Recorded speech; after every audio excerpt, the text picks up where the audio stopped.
निर्जला एकादशी। दोस्तों, क्या आप जानते हैं कि केवल एक दिन का व्रत पूरे वर्ष के सभी एकादशियों का पुण्य दे सकता है? क्या आप उस महान दिन के बारे में जानते हैं जो शरीर को तपाता है पर आत्मा को तृप्त करता है? जी हाँ, हम बात कर रहे हैं निर्जला एकादशी की।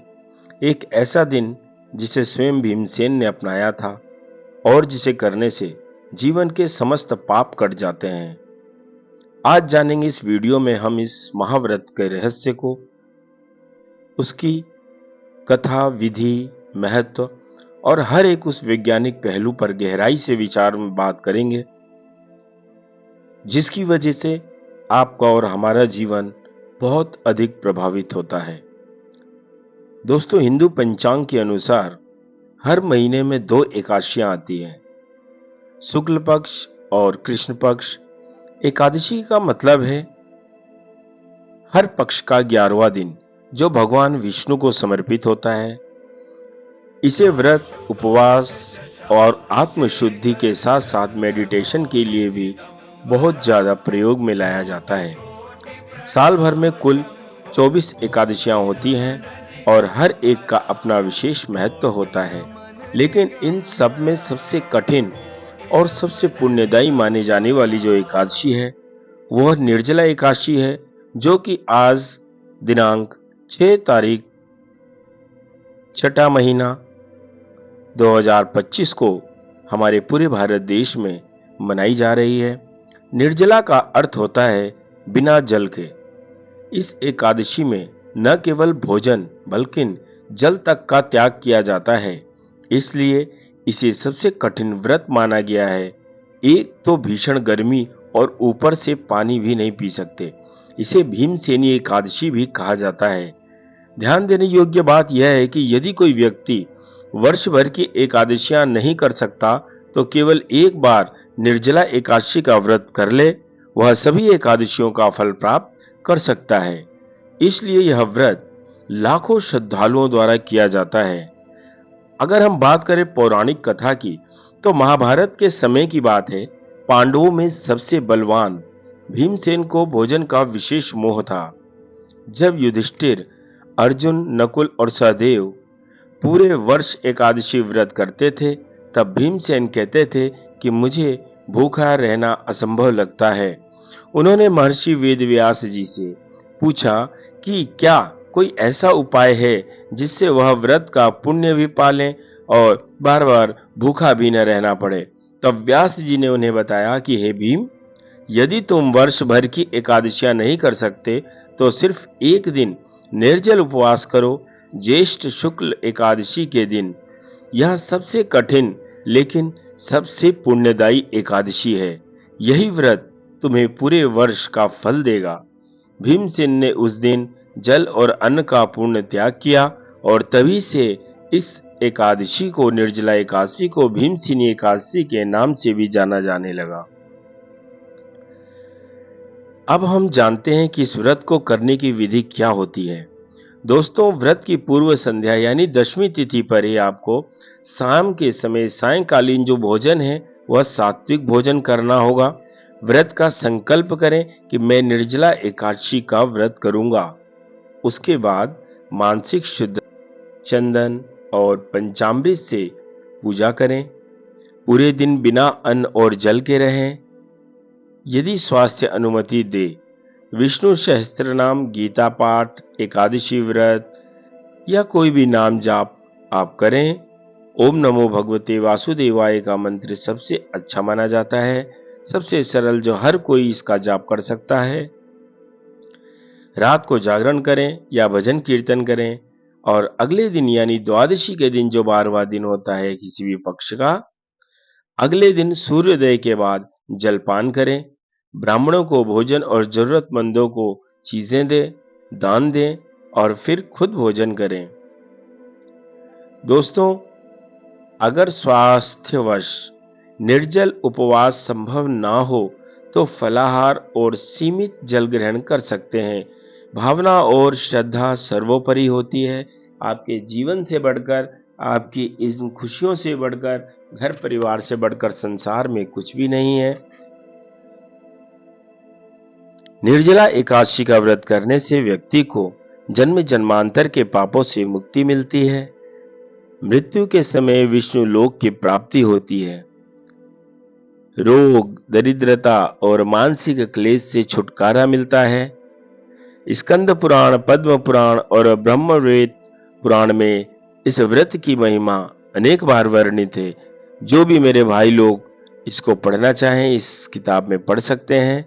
यह व्रत भीम के द्वारा किया गया एकमात्र व्रत होने के कारण और भी श्रेष्ठ माना गया है। अब हम बात करते हैं कुछ वैज्ञानिक दृष्टिकोण की।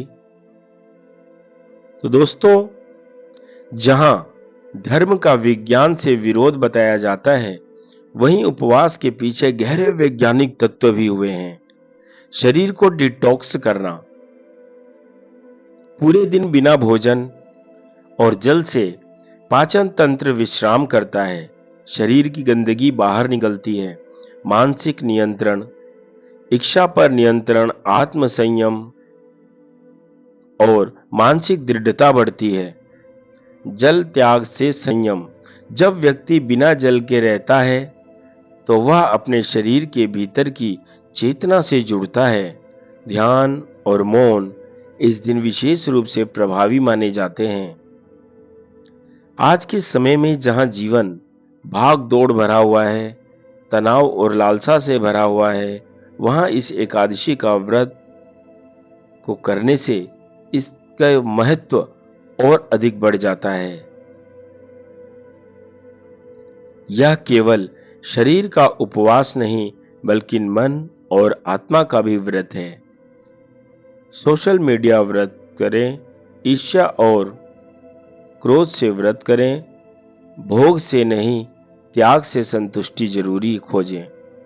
वास्तव में इस दिन हम खुद से मिलने की कोशिश करते हैं, एक आत्मिक यात्रा की शुरुआत करते हैं।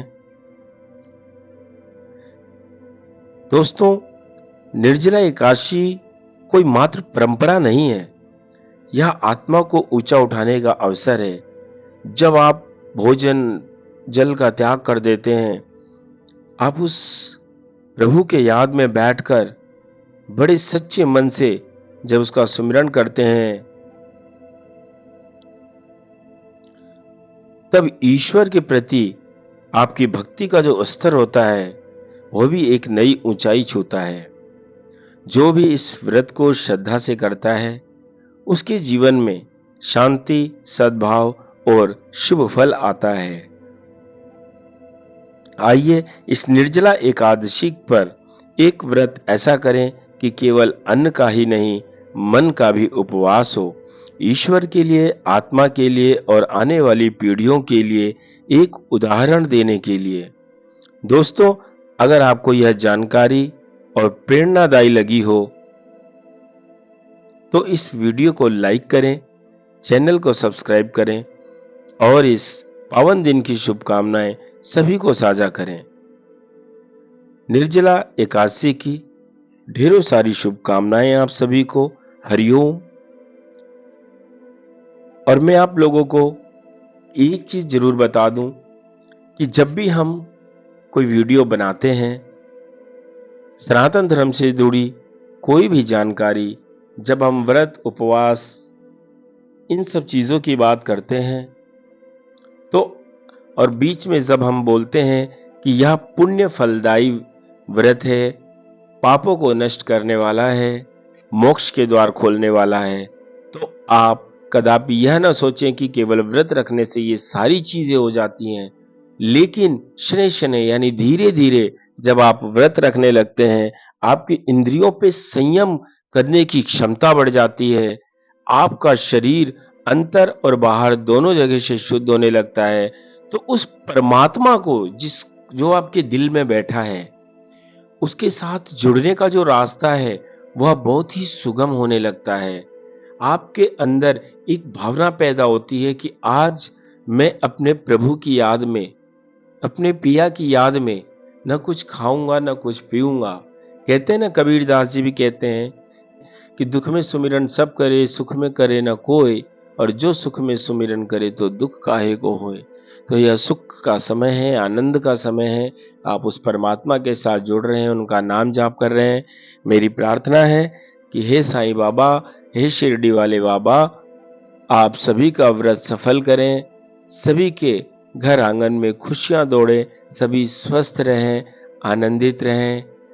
हे भगवान विष्णु, हे श्री कृष्ण भगवान, आप सभी जितने भी भक्त हैं सबके व्रत को सफल करें, सबकी भाव